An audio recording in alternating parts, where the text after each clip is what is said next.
Sejahtera untuk kita semua, video ini akan mempresentasikan materi mengenai ketahanan nasional di Indonesia. Saya Aurelia Putri Sakanti, mahasiswa D3 Perpajakan kelas A, Universitas 11 Maret. Di sini saya tidak akan memaparkan materi sendiri, namun saya akan dibantu dengan teman-teman saya. Perkenalkan, nama saya Ratina Susindi Indrastania Kusumaning Tias. Saya berasal dari D3 Perpajakan kelas A, Universitas 11 Maret. Saya Isna Aja Maulidia. Halo, perkenalkan nama saya Pila Sandaresta dengan NIM V1523063 dari D3 Perpajakan kelas A. Halo, perkenalkan nama saya Hermalita Truwijianti Masreng dengan NIM 1523082. Kami dari kelompok 1 akan membahas tentang ketahanan nasional Indonesia. Untuk subbab yang pertama ada poin A, yaitu pengertian dan sejarah ketahanan nasional Indonesia. Poin B, unsur-unsur ketahanan nasional. Poin C, pendekatan Asta Gatra dalam mewujudkan ketahanan nasional. Poin D, globalisasi dan ketahanan nasional. Poin pertama adalah pengertian ketahanan nasional. Jadi apa itu ketahanan nasional? Ketahanan nasional mengacu pada kemampuan dan ketangguhan suatu negara untuk bertahan dan mengatasi berbagai macam hambatan, ancaman, dan juga tantangan. Konsep ini mencakup aspek militer dan non-militer, serta melibatkan seluruh masyarakat. Ketahanan nasional ini ada dengan istilah khas, yakni muncul pada tahun 1960 yang disebut National Resilience dalam bahasa Inggris. Atau dalam bahasa baratnya itu national power. National power ini dikembangkan oleh ilmuwan seperti Hans J. Morgenthau yang merinci unsur-unsur kekuatan nasional bervariasi tergantung pada dinamika lingkungan, strategis kondisi sosiokultural. Konsep ketahanan nasional Indonesia melibatkan Asta Gatra dan pendekatan Asta Gatra. Nah, untuk poin kedua adalah sejarah singkat tentang ketahanan nasional. Pada awalnya, gagasan tentang ketahanan nasional bermula pada awal tahun 1960-an pada kalangan militer Angkatan Darat di SSKAD yang sekarang bernama SE-SKOAD. Masa itu adalah sedang meluasnya pengaruh komunisme yang berasal dari Uni Soviet dan Cina. Pada tahun 1969, istilah yang lahir adalah ketahanan nasional yang menjadi pertanda dari ditinggalkannya konsep kekuatan.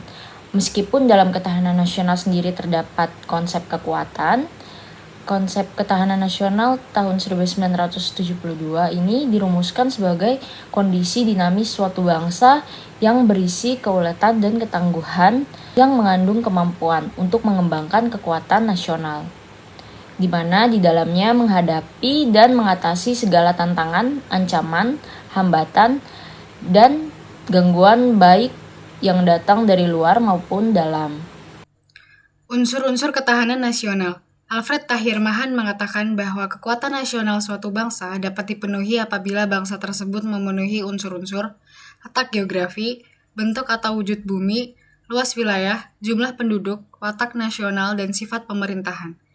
Menurut James Leary, unsur kekuatan nasional terbagi menjadi dua faktor, yaitu tangible factors, terdiri atas penduduk, kemampuan industri, dan militer. Intangible factors terdiri atas karakter nasional, moral nasional, dan kualitas kepemimpinan.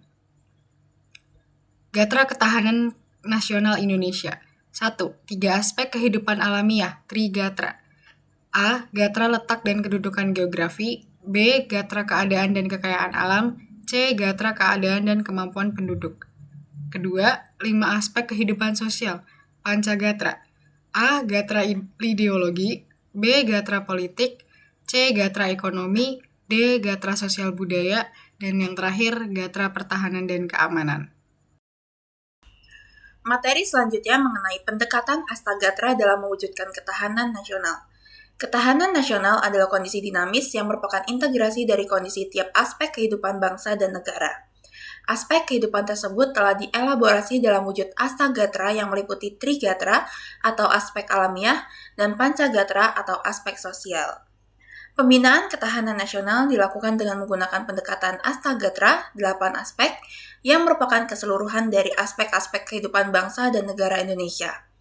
Ketahanan nasional Indonesia akan semakin kuat dan kokoh jika dilakukan upaya pembinaan dan pengembangan terhadap setiap aspek secara terencana, terpadu, dan berkesinambungan. Yang pertama adalah pembinaan aspek sosial.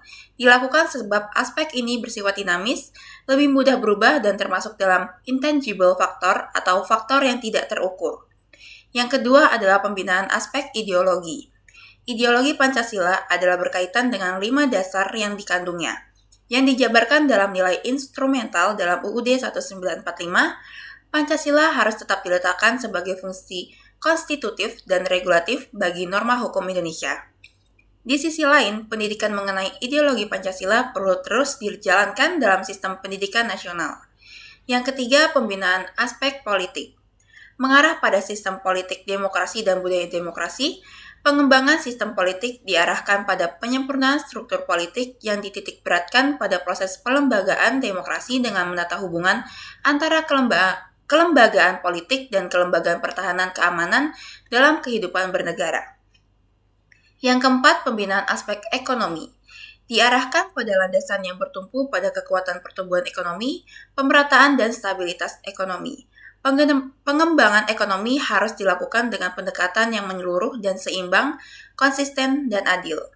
Kemiskinan terjadi bukan sekedar karena belum terpenuhinya kebutuhan pokok, tetapi karena tidak adanya hak dan akses untuk memenuhi kebutuhan pokok. Yang kelima, pembinaan sosial budaya. Ancaman yang muncul adalah mudahnya terinfiltrasi nilai-nilai budaya barat yang sekuler, liberal, dan materialistik ke masyarakat Indonesia. Pembinaan yang dilakukan terutama dengan meningkatkan pemahaman, kesadaran, dan penghargaan terhadap nilai-nilai budaya bangsa sendiri. Salah satunya adalah nilai luhur budaya Pancasila yang selalu menjaga keseimbangan yang harmonis antara hubungan manusia. Yang terakhir adalah pembinaan pertahanan dan keamanan. Kepentingan nasional Indonesia yang vital dan permanen adalah tetap tegak dan utuhnya NKRI yang berdasarkan Pancasila dan UUD 1945. Dalam mewujudkan kepentingan nasional tersebut, pertahanan negara Indonesia diselenggarakan untuk menangkal dan mencegah segala bentuk ancaman dan gangguan, baik yang bersumber dari luar maupun dari dalam negeri. Selanjutnya, globalisasi dan ketahanan nasional. 1. Dimensi globalisasi. Malcolm Winters menyebut ada 3 tema atau dimensi utama globalisasi, yaitu 1. Globalisasi ekonomi yang ditunjukkan tumbuhnya pasar uang dunia, zona perdagangan bebas, pertukaran global akan barang dan jasa, serta tumbuhnya korporasi internasional. 2. Globalisasi politik ditandai dengan digantikannya organisasi internasional dan munculnya politik global. 3. Globalisasi budaya ditandai dengan aliran informasi. Pendapat lain mengatakan bahwa aspek globalisasi meliputi ekonomi, kultural, dan environmental yang memiliki implikasi penting bagi suatu negara bangsa. Pengaruh globalisasi terhadap ideologi dan politik ialah semakin menguatnya pengaruh ideologi liberal dalam berpolitikan. Pengaruh globalisasi terhadap ekonomi antara lain menguatnya kapitalisme dan pasar bebas. Pengaruh globalisasi pada sosial budaya adalah masuknya nilai-nilai dari peradaban lain. Globalisasi juga berdampak terhadap aspek pertahanan dan keamanan negara. Globalisasi juga menjadikan suatu negara perlu menjalin kerjasama pertahanan dengan negara lain. Di tengah era global, negara bangsa dewasa akan berhadapan dengan fenomena-fenomena antara lain. 1. Menguatnya identitas lokal atau etnonasionalisme. 2. Berkembangnya ekonomi global. 3. Munculnya lembaga-lembaga transnasional. 4. Disepakatinya berbagai hukum internasional. Untuk materi terakhir yaitu tentang spektrum ancaman di era global. Di era reformasi sekarang ini, dalam Undang-Undang Nomor 3 Tahun 2002, ancaman didefinisikan sebagai setiap usaha dan kegiatan baik dari dalam maupun luar negeri yang dinilai membahayakan kedaulatan negara, keutuhan wilayah negara, dan keselamatan segenap bangsa. Konsepsi ketahanan nasional di Indonesia. Ketahanan nasional di Indonesia merujuk pada kemampuan suatu negara untuk bertahan dan melindungi kepentingan nasionalnya dari berbagai ancaman dan tantangan dari dalam maupun luar negeri. Konsepsi ketahanan nasional Indonesia telah evolusi seiring perkembangan zaman, tidak lagi terikat pendekatan nasional ataupun realisme. Ada juga ancaman dari beberapa dimensi. Ancaman berdimensi ideologi, contoh nyata ancamannya adalah gerakan rampok radikal bebas, di mana motifnya berasal dari dalih agama, etnik, atau kepentingan rakyat. Ancaman berdimensi politik, seperti menggulingkan pemerintah yang berkuasa atau menghilangkan kekuatan politik untuk melemahkan kekuatan pemerintah. Ancaman berdimensi ekonomi mencakup inflasi yang tinggi dan tingkat pengangguran yang tinggi, infrastruktur yang kurang memadai. Ancaman berdimensi sosial budaya, isu-isu seperti keterbelakangan dan ketidakadilan yang menjadi akar-akar permasalahan seperti separatisme, terorisme. Ancaman berdimensi teknologi informasi terjadi melalui penyalahgunaan kemajuan iptek, khususnya dalam bentuk kejahatan cyber dan kejahatan perbankan. Ancaman berdimensi keselamatan umum mencakup bencana alam seperti gempa bumi, letusan bumi berapi, dan tsunami, serta bencana yang mengakibatkan olah manusia.